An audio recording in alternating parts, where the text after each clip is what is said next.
Assalamualaikum warahmatullahi wabarakatuh. Saya Andri Prayoga dan saya akan menjelaskan materi kelembagaan Bank Indonesia, independensi, akuntabilitas, dan transparansi. Kelembagaan Bank Indonesia dalam kapasitasnya sebagai bank sentral, Bank Indonesia mempunyai satu tujuan tunggal, yaitu mencapai dan memelihara kestabilan nilai rupiah.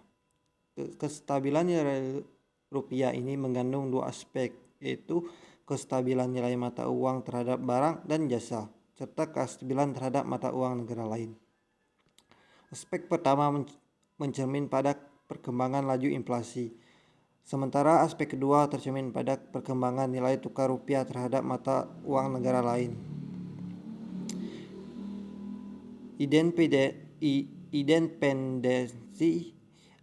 Independensi adalah salah satu faktor penting dalam mencapai tujuan akhir suatu bank sentral. David Ricardo menganjurkan adanya otonomi bank sentral dan menganjurkan pula agar bank sentral tidak membiayai defisit anggaran belanja pemerintah.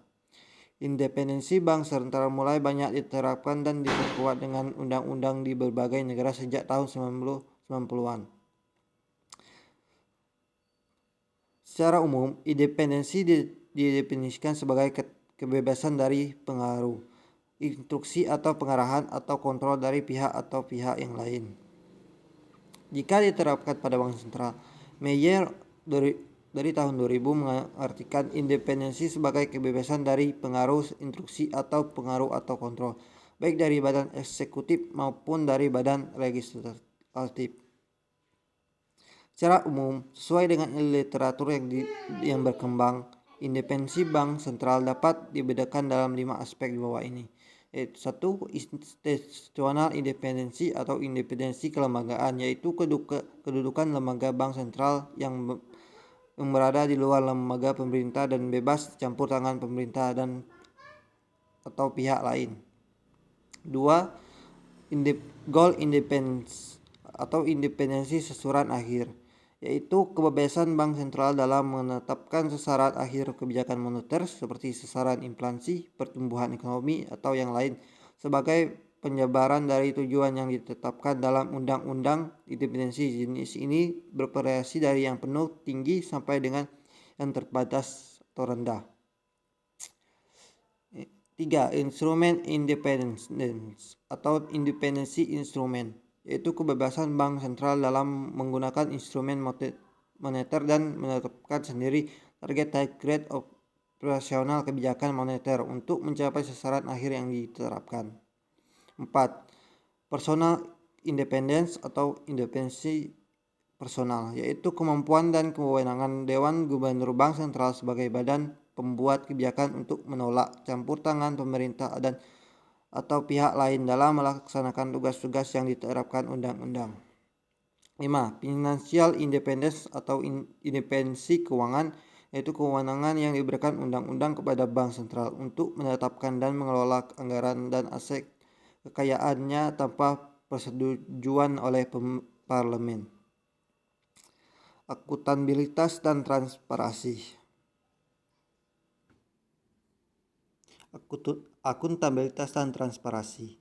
Suatu bank sentral yang baik adalah bank sentral yang berwibawa, dapat dipercaya dan melakukan tugasnya dengan baik.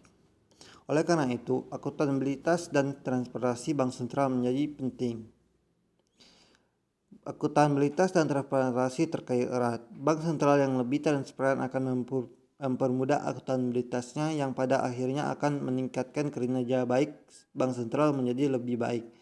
Selanjutnya, kinerja yang lebih baik akan meningkatkan kewibawaan dan kredibilitas bank sentral yang bersangkutan.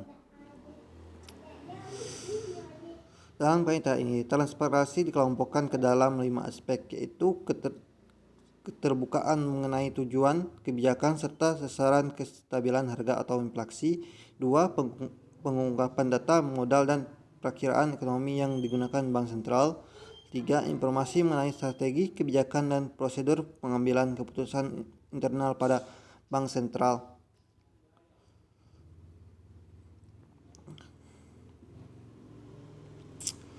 3. Informasi mengenai strategi kebijakan dan prosedur pengambilan keputusan internal pada Bank Sentral. 4. Pengomunikasian keputusan kebijakan serta perubahan dan arah suku bunga. Dan 5. Keterbukaan pelaksanaan kebijakan yang diputuskan seperti operasi moneter. Ada empat pihak yang menjadi target utama dari komunikasi Bank Sentral, yaitu media massa dan masyarakat, pemerintah dan parlemen, pasar keuangan, dan pemerhati Bank Sentral. Itu sekian dengan penjelasan saya. Assalamualaikum warahmatullahi wabarakatuh.